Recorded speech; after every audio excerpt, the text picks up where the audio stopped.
로마서 11장 17절로 24절까지에 있는 이 비유는 로마서에서 너무 중요한 비유의 말씀입니다.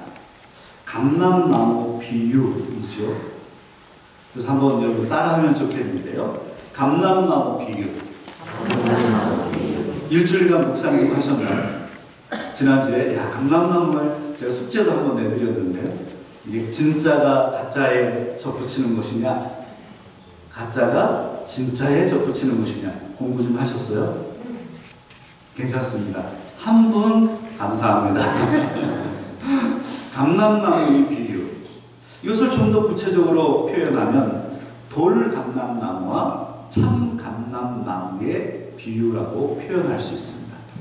사도 바울께서는 감람나무 비유를 통해서 이스라엘에 꺾여진 전통적인 이스라엘 유대인들이 구원받을 수 있겠다라고 생각했던 구약 백성의 관점을 가지고 있었던 이 이스라엘에 꺾어진 감람나무에서 꺾여져서 떨어져 나가고 거기에 이방인들이 접붙임을 받는다라고 하는 이 비유의 말씀, 이 말씀이 담겨져 있죠.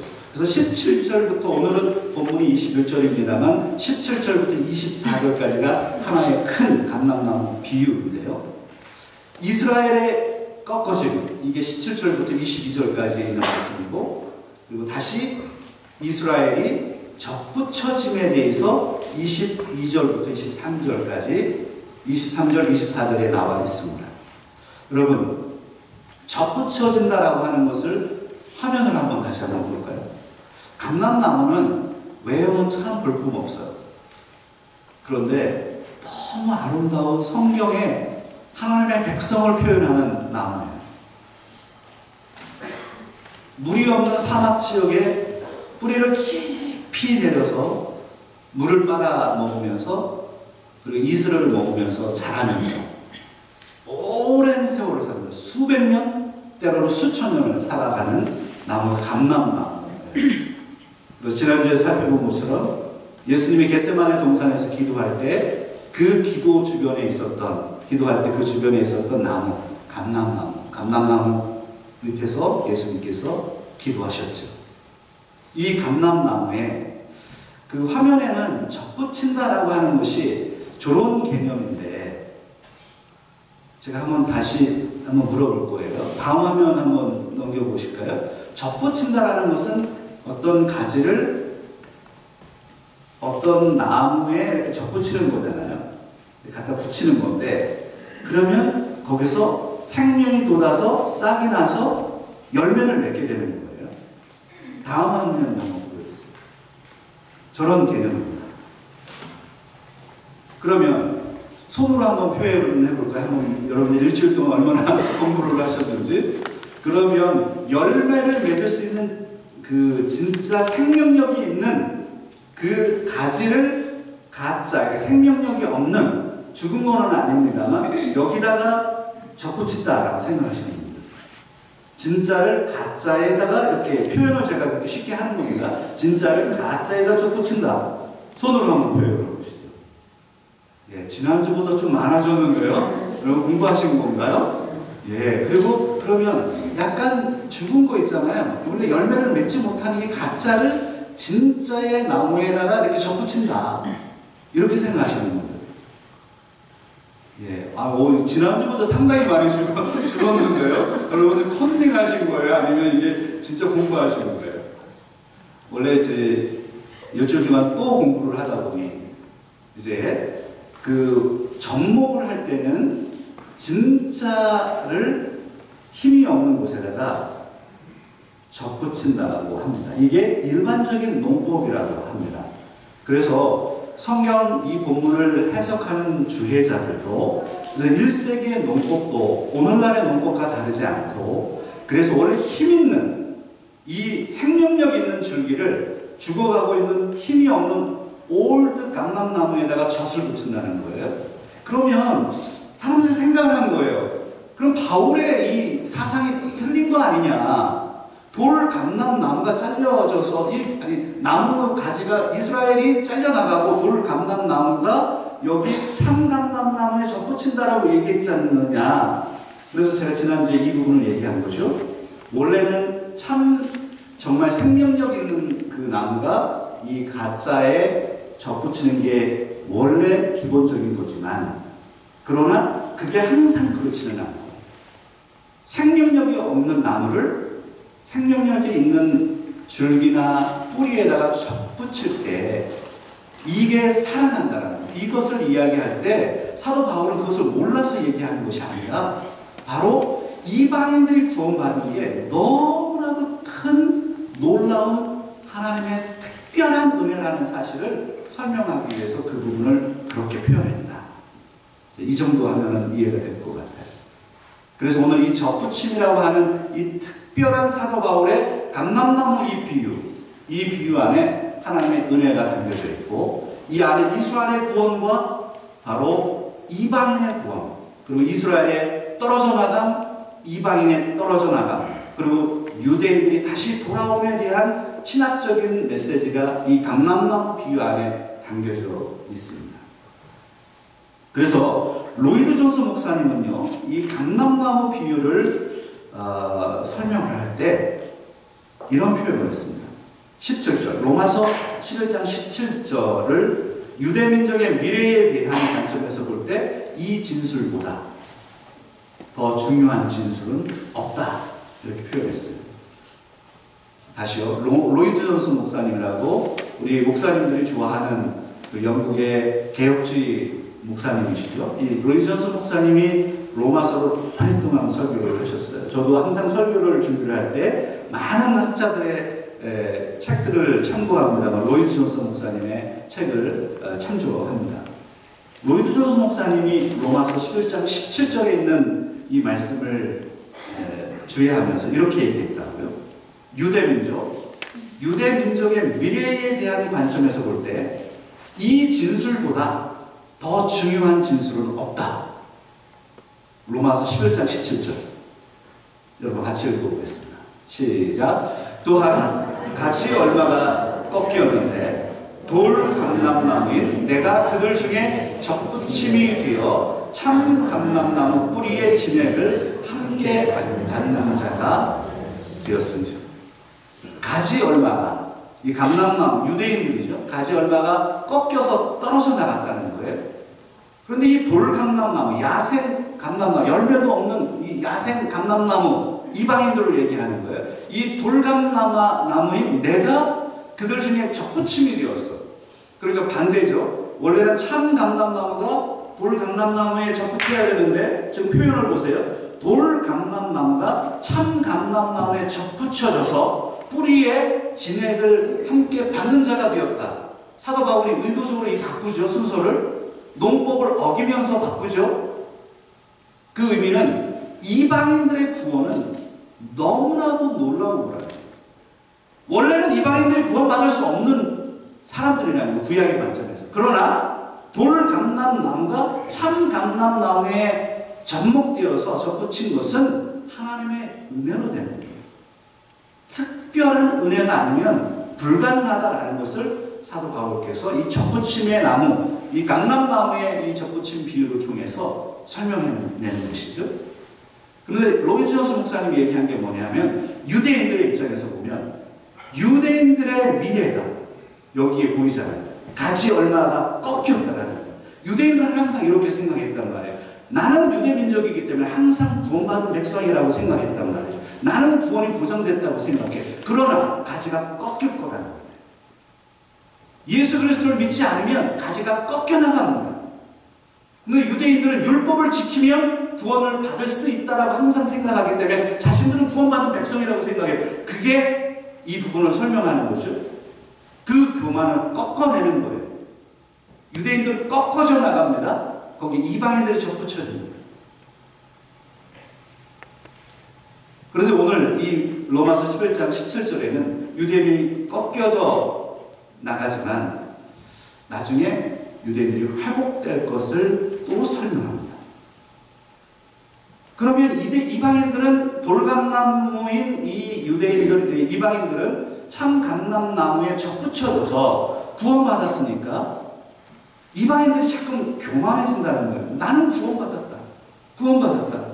라고 교만하고 자랑하는 것을 못하게 하기 위해서 그 이방인들이 교만할 수 없는 이유를 로마서 오늘 보면 11장 21절에 설명합니다. 로마서 11장 21절에요. 여러분 같이 읽어보겠습니다. 하나님이 원가제들도 아끼지 아니하셨은즉 너도 아끼지 아니하시리라. 그럼 잘 보세요. 하나님이 원가지들, 그럼 원가지들은 누구예요? 너는 누굽니까? 원가지들은 누구고 너는 누구고 이런 거 제가 오늘 계속해서 물어볼 거예요. 잘 보세요. 원가지들은 유대인들이죠. 하나님께서 원가지들도 아끼지 않고, 여기 영어 표현을 보세요. 아끼지 아니하셨다라는 말이 도대체 무슨 말인가? God didn't spare the natural branches. 이 spare라고 하는 스페어 타이어 우리가 이해하잖아요. 남겨두다라는 뜻입니다. 하나님께서 그런데 남겨두지 않으셨다라는 거예요. 하나님께서 원가지들, natural branches를 남겨두지 않으셨다. 꺾어내 버리셨다라는 거예요. 유대인들을 남겨두지 않으셨다. 예수 그리스도를 부인하고 부정했을 때 유대인들은 구원에서 제외시켰다라는 거죠. 그리고 또 이야기합니다. 그래서 He will not spare you either. 그러니까 너도 아끼지 않을 것이다. 너도 남겨두지 않을 것이다. 너는 이방인들이죠. 그래서 이방인들이 교만하면 안 되는 거예요. 내가 구원받았다고. 아, 유대인들은 구원받지 못하고, 아, 그러면 우리가 구원받았네. 한국 사람들이 구원받았고, 아프리카 사람들이 구원받았고, 이 남미 사람들이 구원받았네. 유대인 사람들이 아니라. 그래서 우리가 막 교만해지는 거예요. 유대인들은 너희들은 구원을 오히려 못 받았네. 우리가 지금 구원받았네. 라고 교만하지 말라는 거예요. 그 부분을 설명하면서 22절로 24절의 그 말씀, 정말 중요한 말씀인데요. 여러분이 성경에는 별표를 쳐놓으시고 이 박스를 치시고 이 볼드칠을 하시고 색깔로 여기다 다 넣어놓으세요. 이게 얼마나 중요한 말씀입니까? 22절로 24절에 있는 말씀인데 제가 질문하겠습니다. 같이 한번 호흡을 맞춰가면서 해보죠. 제가 질문도 하고 또 여러분 답변도 해보세요. 한 절씩 읽을 건데요. 대명사에 집중해 보는 겁니다. 대명사. 넘어지는 자들은 누구고 너희는 누군가 이렇게 물어볼 거예요.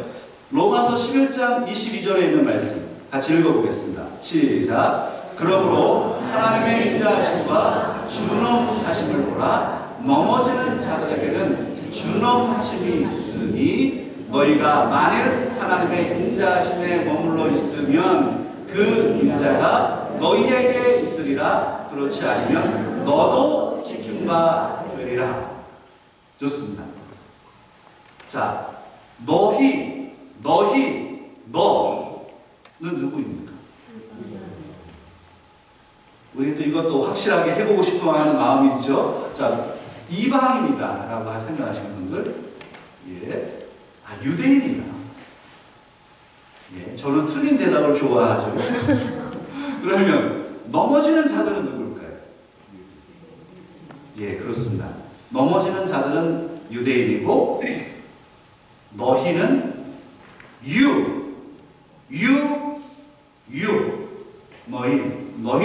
너도 지킨바니라. 이방인을 밝히.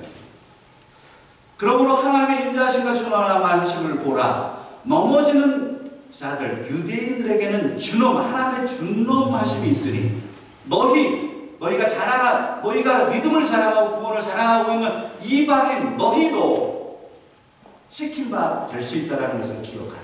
이게 22절의 말씀이에요. 23절에 있는 말씀을 보겠습니다.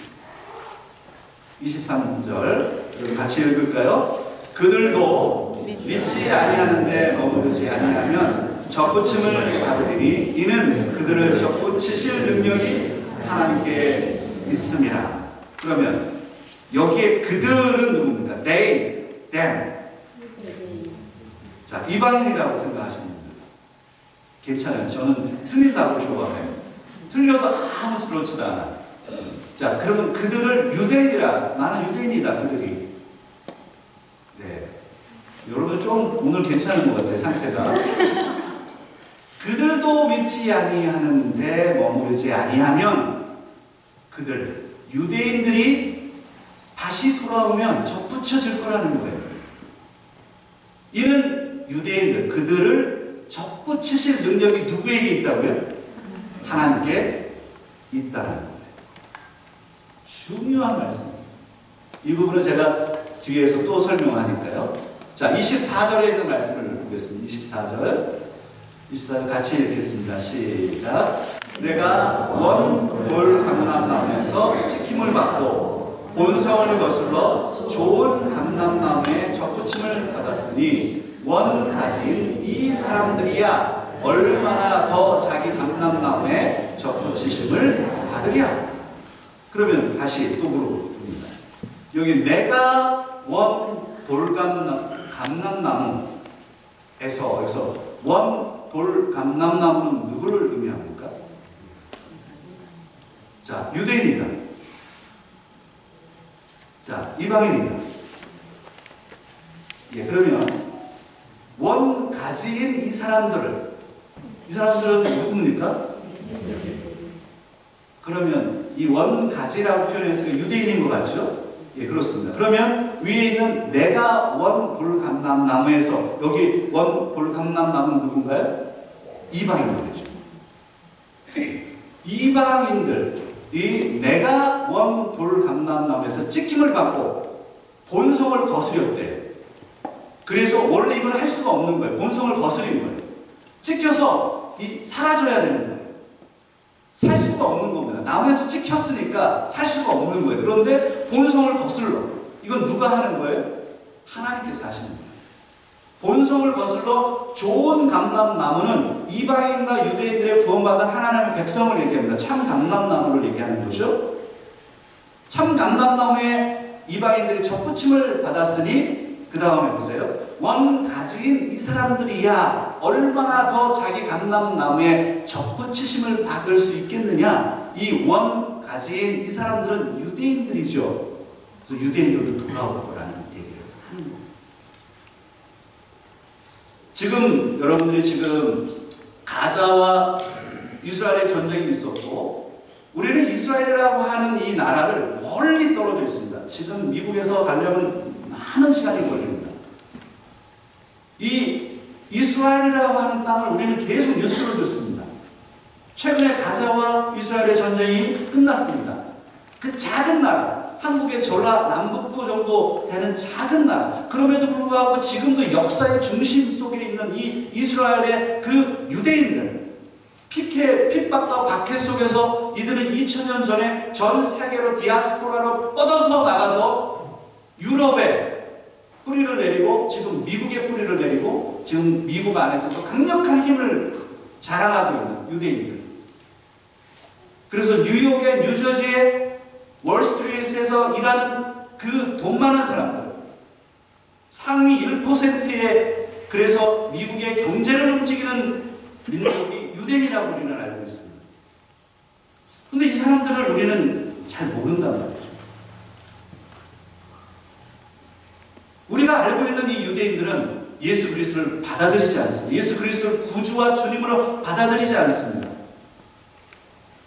그래서 우리가 신약의 관점으로 보면 유대인들이 돌아오지 않을 것이다, 구원받지 못할 것이라고 생각을 한단 말이에요. 유대인들이 아니라 지금은 이방인의 시대처럼 보인단 말이죠. 이방인들이 더 훨씬 더 많이 확장되고 예수 그리스도를 믿고 있기 때문에 이방인의 시대라고 생각을 한단 말이죠. 그런데 로마서의 사도 바울이 오늘 본문에서 말씀하고 있는 것은 그렇게 교만하게 생각하지 말아요. 하나님의 때에 유대인들이 다시 돌아오게 하실 것이다. 본성을 거슬러서 하나님의 은혜로 구원은 이루어지는 거죠. 이 부분을 설명합니다. 특별히 오늘 로마서 11장 23절로 24절에 있는 말씀은 유대인들이 다시 돌아올 것이다. 유대인들의 회복을 설명하는 부분입니다. 하나님께서 유대인들과 관계를 끊지 않고 계신다. 24절에 있는 말씀을 한번 다시 볼게요. 24절. 제가 설명을 좀 해드렸으니까 이 말씀을 다시 한번 읽어보겠습니다. 내가 원 돌 감람나무에서 찍힘을 받고 본성을 거슬러 좋은 감람나무에 접붙임을 받았으니 원가대인 이 사람들이야 그래, 얼마나 더 자기 감람나무에 접붙이심을 받으랴.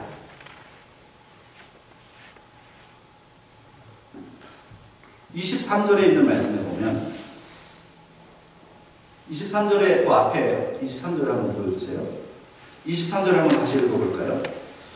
그들도 믿지 아니하는데 머무르지 아니하면 접붙이심을 받으리니 이는 그들을 접붙이실 능력이 하나님께 있습니다.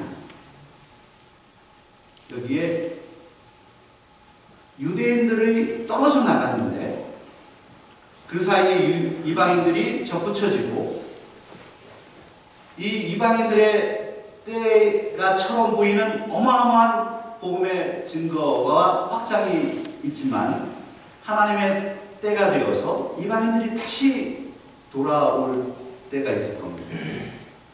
하나님께서 그렇게 하신다는 거예요. 왜냐하면 하나님께서 그런 능력이 하나님께 있기 때문입니다.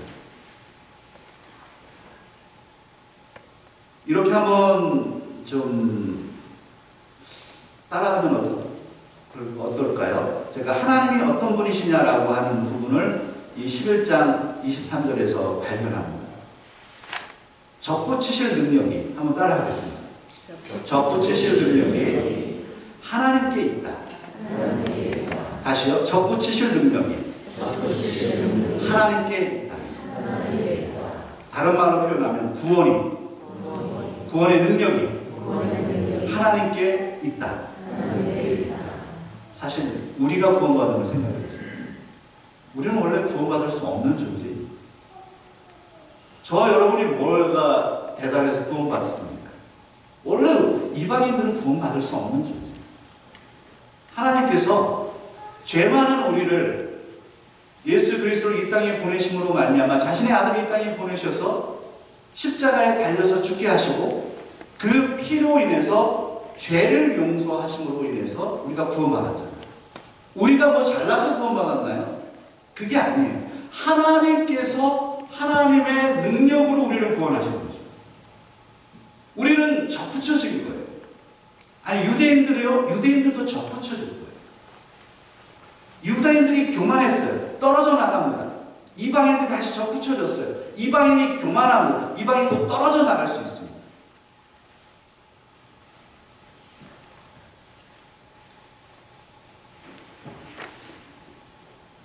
저는 오늘 로마서 11장에 있는 이 말씀을 묵상하고 이 말씀이 참 영어 표현으로 하면 awkward하다 그런 표현이죠. 맞지가 않고 자연스럽지가 않고 이 감람나무 비유가 이해는 되는데 참 이 본문을 이해하는데 탁월한 표현이면서도 너무 awkward하다. 좀 이상해. 묵상하면서 깨닫게 되는 것이 무엇이냐면 하나님의 사랑.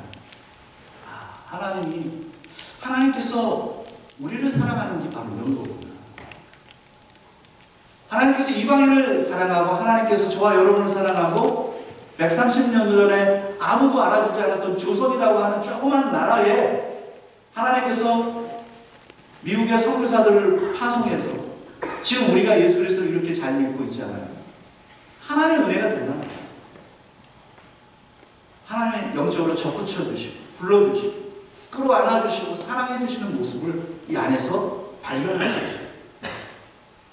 저는 오늘 이 말씀을 묵상하다가 생각나는 본문이 어디냐면 누가복음 15장에 있는 탕자의 비유.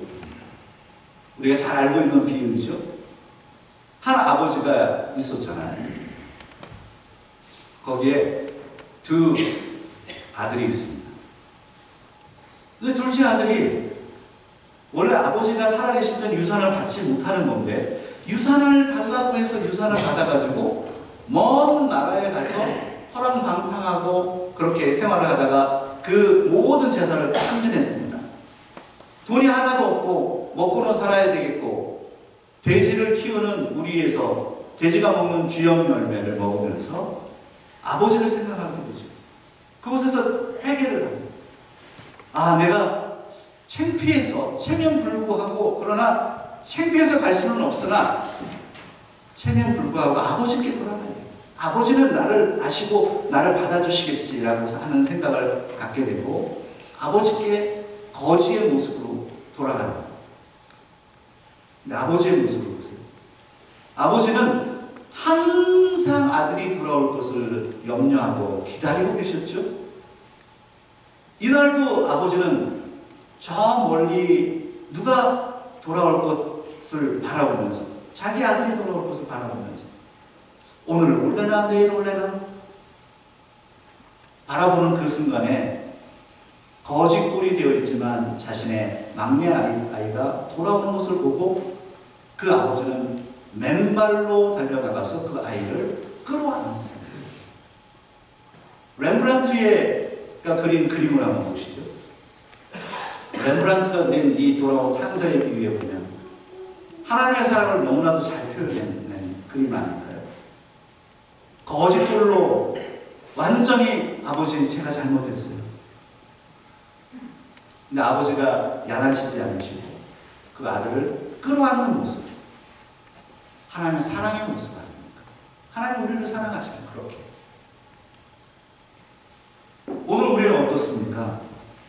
한 주 한 주 미국과 멕시카리를 오가면서 직장 생활을 하고 비즈니스를 운영하고 자녀를 키우고 이민 생활을 하고 있는 우리 엘센트로의 이 아름다운 공동체. 사는 것이 빡빡하죠.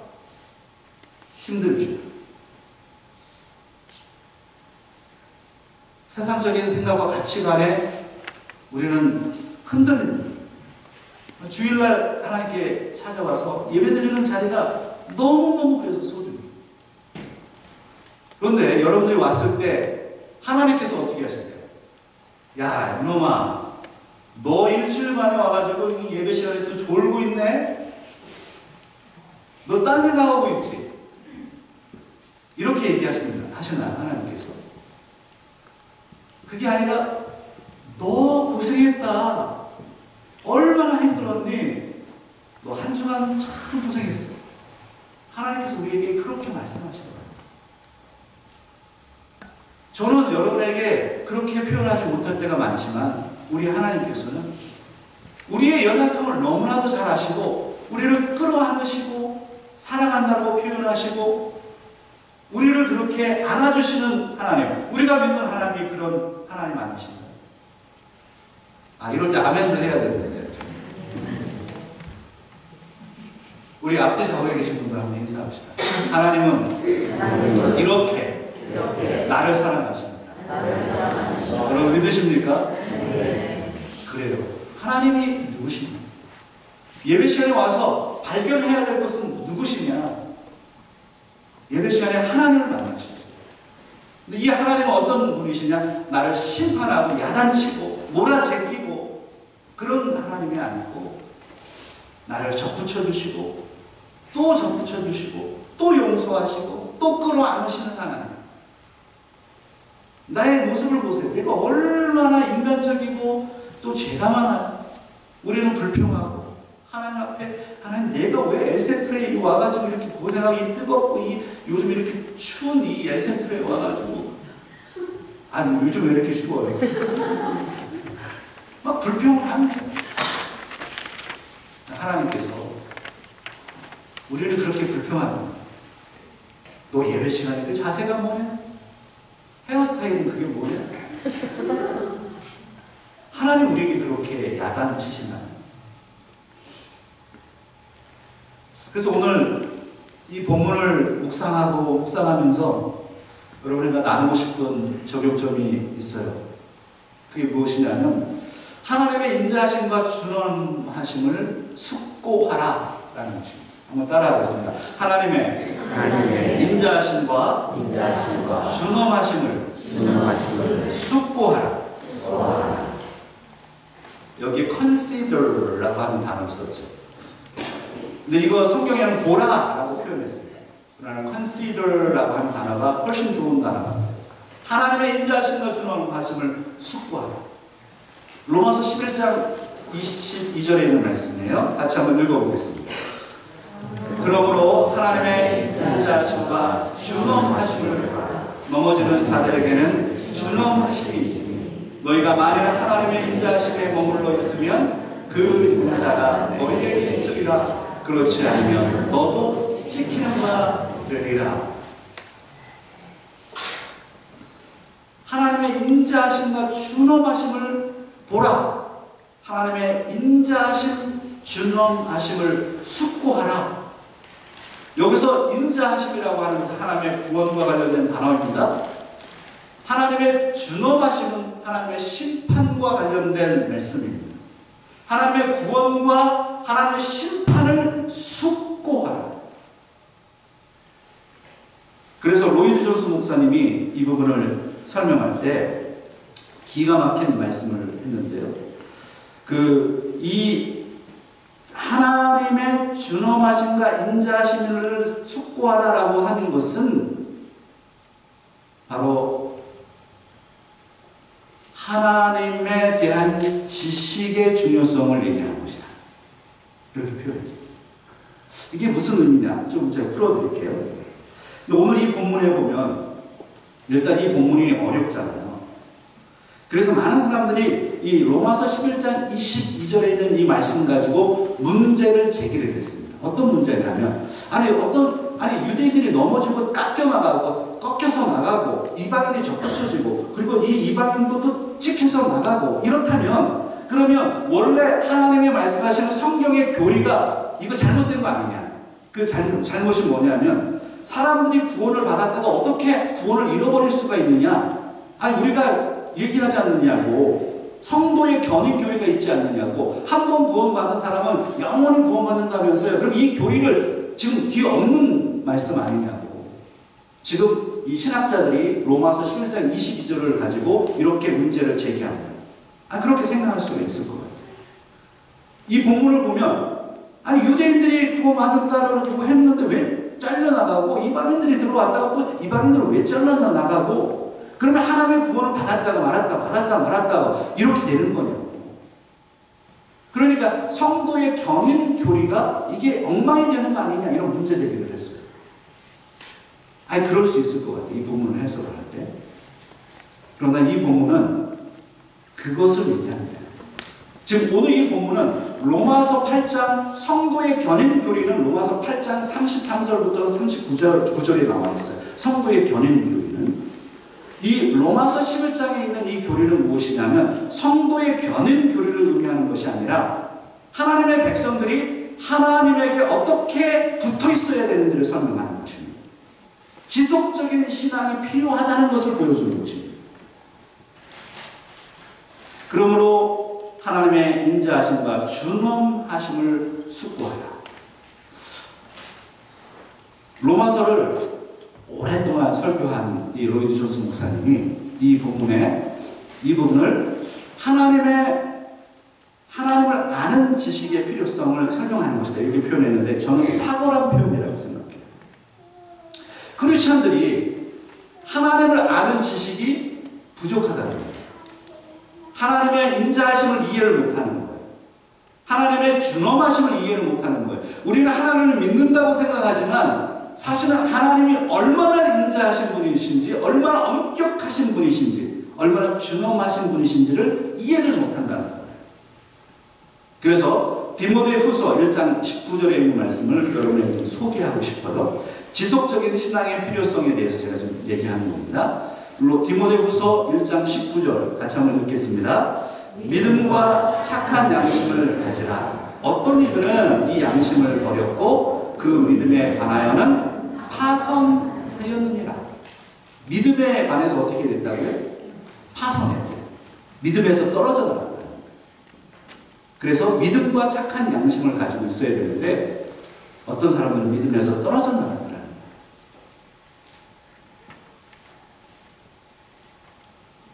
믿음을 가지려면 어떻게 어떻게 해야 될까요? 믿음은 무엇이고 무엇과 연관되고 믿음을 가진다라고 하는 것은 무엇을 의미하는 것일까? 여러분에게 좀 질문하겠습니다. 제가 설교를 거의 끝났어요. 괜찮습니다. 믿음을 가진다. 믿음을 가진다라는 말은 무엇인가요? 믿음이 무엇인가요? 이게 믿음인가요? 오늘 목사님이 10시 10분 전에 설교를 끝낼 것을 믿습니다. 이게 믿음이에요. 나는 이렇게 생각합니다. 믿습니다. 근데 그 믿음이 뭐예요? 자기가 생각하는 신념에 대한 거잖아요. 믿습니다. 트럼프가 25% 관세를 때리지 않기를 믿습니다. 이럴 때는 아멘 하해도 좋은데요. 아무튼 자기의 신념에 대해서 확신을 갖는 거예요. 이게 믿음이에요. 성경에서 이야기하는 믿음은 도대체 무엇입니까? 성경에서 이야기하는 믿음은 전부 누구와 관련돼요? 내가 믿는 어떤 게 아니에요. 내 생각이 아니고 성경에서 이야기하는 하나님의 말씀 안에서의 믿음은 누구와 연관되어 있어요? 그리스도와 연결되어 있는 거예요. 그리스도와의 연합을 의미하는 것입니다. 믿음을 가진다라고 하는 것은 그리스도와 연결되어 있다라는 거예요. 내 생각, 내 마음, 내 태도, 내 행동, 내가 믿는 교리, 이게 누구와 연관되어 있다고요? 예수 그리스도와. 그게 믿음입니다. 그래서 믿음 안에 있으라, 믿음을 가지라. 오늘 이렇게 말씀하시는 거죠. 하나님의 인자하심과 준엄하심을 숙고하라. 하나님을 더 많이 알아가야 된다. 더 믿음 안에 있어야 된다. 믿음을 가지라고 말씀하시는 건데요. 그 믿음을 가진다는 것은 내가 어떤 자신의 생각에 몰입되어 있는 것을 의미하는 것이 아니라 내 삶과 내 태도가 예수 그리스도께 민글되어 있는 거예요. 연합되어 있는 거예요.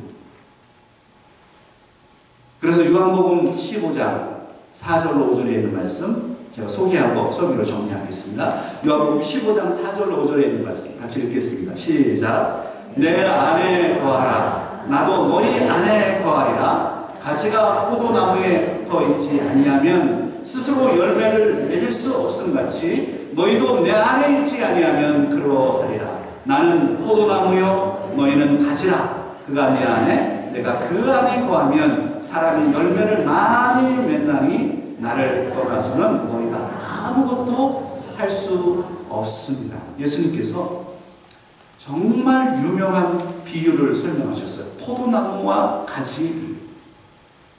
내가 너 안에, 내가 내 안에. 내가 너 안에, 내가 내 안에. 그리스도와 우리가 연합되어 있는 거예요. 그것을 배우는 거예요. 그리스도와 내가 연합된다는 게 도대체 무엇인지 모르고 신앙생활하는 사람이 의외로 많아요. 자기의 생각으로 교회를 나오는 거예요. 자신의 생각과 자신의 믿음과 자신의 신념으로 그냥 나오는 거예요. 그게 아니고 우리가 자꾸 어디에 접붙여줘야 된다고요? 그리스도에게. 그리스도에게 접붙여진다는 게 무엇일까요? 그리스도에게 생명을 얻는다는 게 무엇일까로 숙고하라고 생각해요. 하나님을 아는 지식에서 풍성해져야 돼요.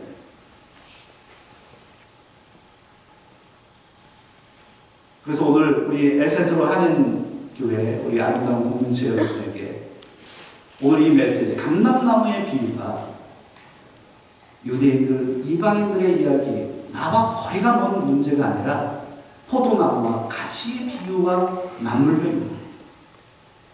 나는 어디에 접붙여져 있는가? 내가 접붙인 것인가?